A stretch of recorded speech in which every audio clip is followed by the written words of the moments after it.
It was Prime Minister's questions today, and while many people across the UK were eager to hear updates on different pressing matters, it didn't stop Starmer from facing a relentless verbal onslaught. The exchanges were nothing short of explosive, showcasing the intensity of British politics at its most raw and unscripted. In today's video, we'll delve into the fiery interaction that left both sides of the chamber rattled, dissecting the key moments and the underlying tensions that sparked such a heated debate. But that's not all. We'll also bring you up to speed with the latest headlines from across the country, covering the stories that matter most to our viewers. From developments in education and healthcare to the ongoing debates on the future of the economy, there's a lot to unpack, so stay tuned. Before we dive into it, make sure to hit that like button and subscribe to the channel. By doing so, you'll join our fast-growing community and ensure you never miss a beat when it comes to the most important stories shaping the UK today. Speaker, can I take this opportunity to welcome the release of hostages, including Emily Damari, from barbaric captivity? I also know that the thoughts of many will be with the victims of the Southport killings. There are important questions to answer, and I will return to those after the case is concluded. Between 2009 and 2022, the OECD found children in England rose up global league tables in maths, reading and science. Conservative government action means English schools now top the Western world at maths and reading. The Prime Minister's Schools Bill, which is being voted on in committee this week, reverses the improvements that made this happen. This bill is an act of vandalism. It is wrecking a cross-party consensus that lasted for decades. Why does the Prime Minister think that so many school leaders are criticising this bill? Prime Minister. Mr. Speaker, it was Labour that introduced academies in the first place to drive up standards. Academies are here to stay and will continue to drive up standards. That's what the bill is about. But also in that bill are important provisions for protecting children, including a provision to stop abusers taking children out of school, a unique identifier to ensure the whereabouts of all children are known. What did the Leader of the Opposition do? She instructed all of them to vote against those measures. He didn't even bother voting on that bill, Mr. Speaker. And he talks about safeguarding measures. That's not what the issue is. It's about the reforms that he is changing. We have an example of where these reforms were not introduced. Wales, which has been under Labour control for 2 decades. Welsh educational outcomes have tumbled down international league tables. Poor children in England now do better than wealthier children in Wales.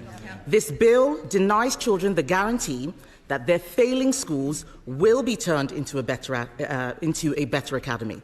It is an attack on excellence, it is an attack on higher standards, it is an attack on aspiration. This bill is the worst of socialism, Mr. Speaker, and isn't it deprived children in England who will pay the price? Mr. Speaker, as I said, we introduced academies, we're committed to them, we're driving standards up.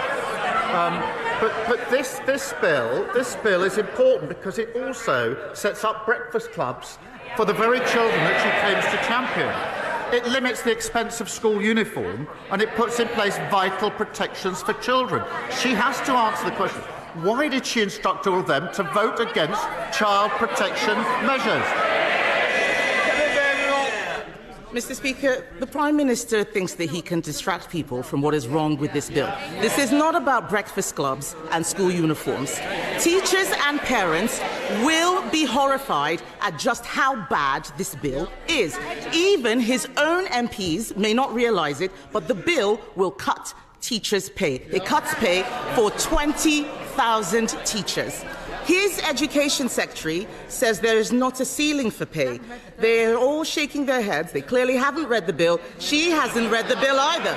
Because Clause 45 means teachers' pay will be capped. Did the Prime Minister know that the bill as it stands will cut teachers' pay? Mr. Speaker, we do need flexibility in our schools. And if if she'd hopped off social media for a while, she would have seen the amendment that was put down this morning to achieve that end. But she says this bill is not about child protection. We had a young child killed who was taken out of a school by an abuser. This bill closes that gap. That is urgently needed. We have children who have not gone back to school since COVID. This bill closes that gap. She can make her points on academies. We can debate academies, but to vote against the bill is a disgrace on all of them. Nonsense, Mr. Speaker, and the amendment he's talking about does not address this issue. He raises academies. That's exactly what I'm talking about. Like every other parent, I believe all our children should have the best teachers. Apart from cutting their pay, listen to what the head of Year 11, Mr. Speaker, at Michaela, the head of Year 11 at Michaela, the most successful school in the country, came from the armed forces. The headmistress says that with Labour's new rules, she would never have been able to hire him. Those are the academy freedoms I'm talking about. This bill would have blocked that veteran from teaching. The bill implies that doctors are not sufficiently qualified to teach biology, that Olympic medalists can't teach PE. Why is the Prime Minister closing down routes into teaching when we should be opening up more? She knows that's not right. No, it's not. Look at the provisions in the bill. But to say there ought to be qualified teachers in our schools should not be extraordinary or opposed. And we had far too many examples in our secondary schools under their watch of teachers missing when we needed maths teachers. They championed maths. We didn't have enough maths teachers in our secondary schools, and I want every single child to have the best possible education. The facts speak for themselves. The standards went up under Conservative governments. What we need to know is who is benefiting. Mr. Speaker, everyone is asking who is benefiting from these changes. It's not teachers. Their pay is being capped. It's not parents. Their choices are being restricted. It's definitely not children. Their outcomes will get worse. So who is benefiting? It's the trade unions. The National Education Union sent out a tick list proving that after a decade and a half, they are finally getting their way. Why is the Education Secretary allowing trade unions to run her department and ruin children's education?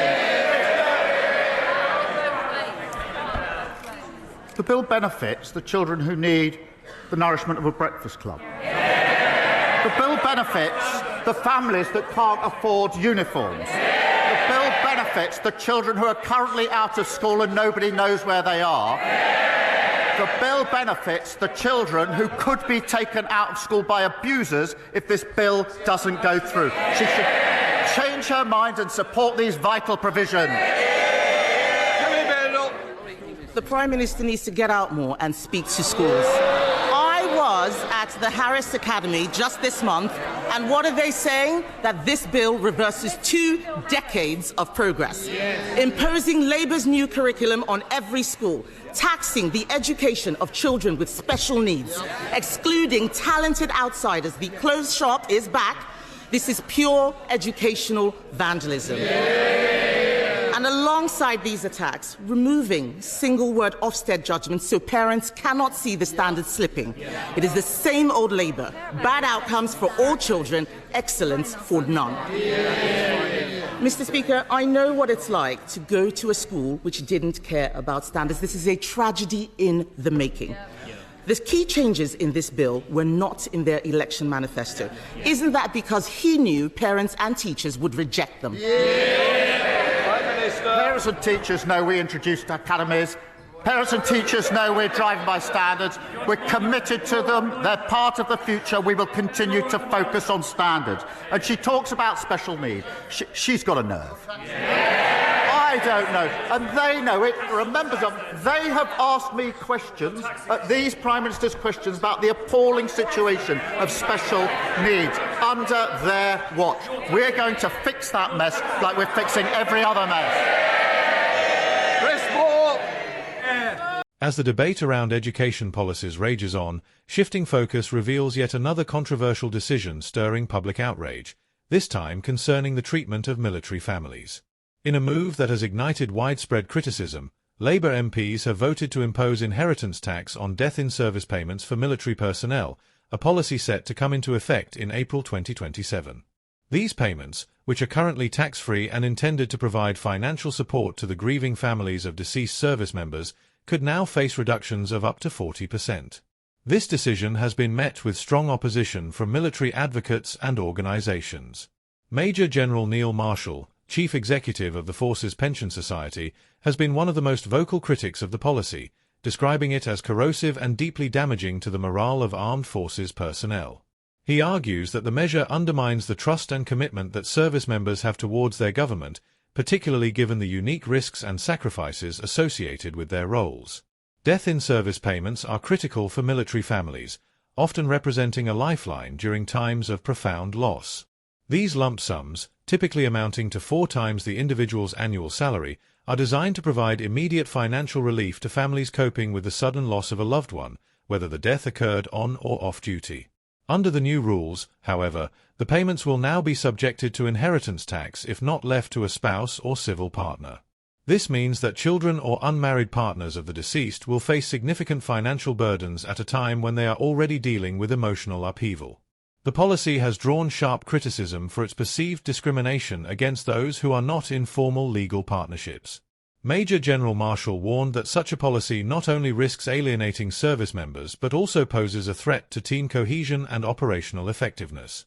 In his letter to HM Revenue and Customs, he highlighted how the policy's impact on unmarried service members and their families could create divisions within the ranks, undermining the sense of unity that is vital to military operations.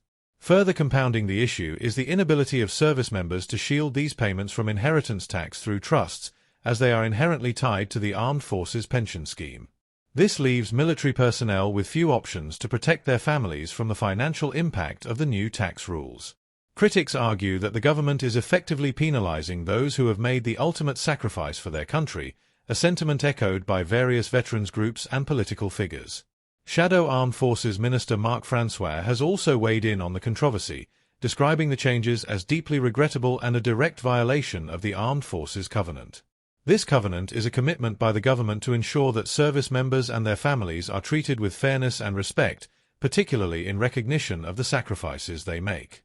Many now question whether this policy aligns with the spirit of that agreement, given the potential financial strain it could impose on bereaved families. In response to the backlash, a spokesman from the Treasury sought to defend the policy, stating that existing exemptions would continue to apply for service members who die as a result of wounds, accidents, or diseases contracted on active duty. However, this clarification has done little to quell the outrage, as the new rules still disproportionately affect those who die off duty, such as from sudden illness or accidents. For many, the distinction between on-duty and off-duty deaths feels arbitrary and unfair, failing to account for the broader sacrifices made by service members in their daily lives. The Forces Pension Society, representing over 66,000 members, has called on the government to reverse the decision, emphasizing the long-term damage it could do to the military community. Major General Marshall warned that this policy risks creating a climate of uncertainty and mistrust, with service members questioning what other benefits or protections might be eroded in the future. He stressed that the high-risk nature of military service demands a robust support system for families, particularly in times of loss, and that any move to undermine this support is both short-sighted and counterproductive.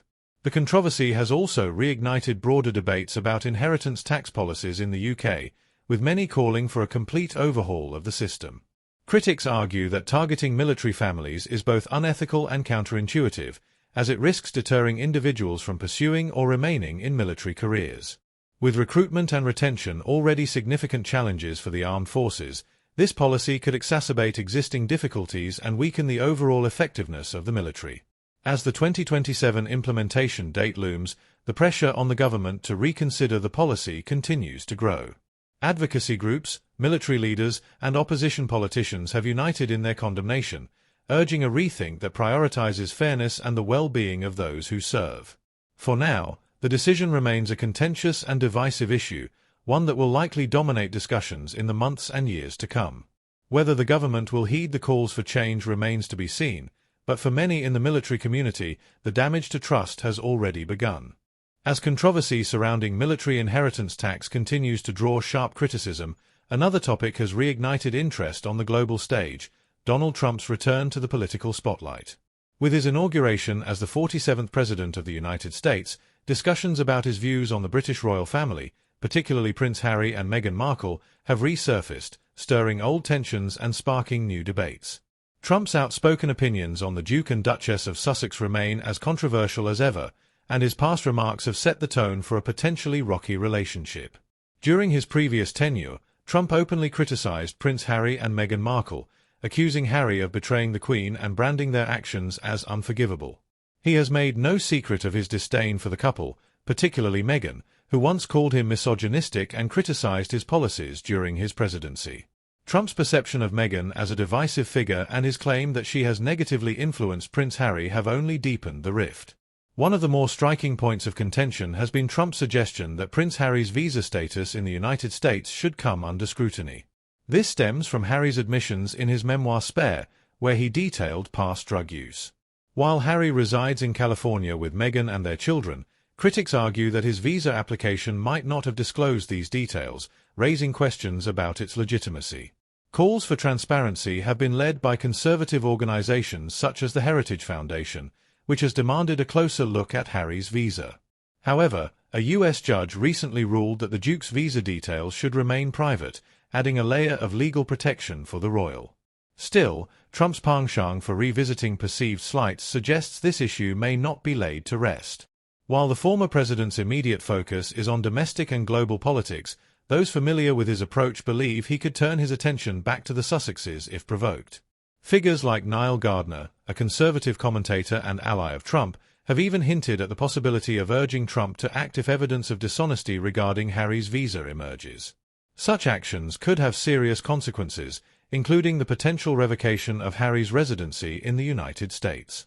In stark contrast to his views on Harry and Meghan, Trump has often praised other members of the royal family, including King Charles and Prince William.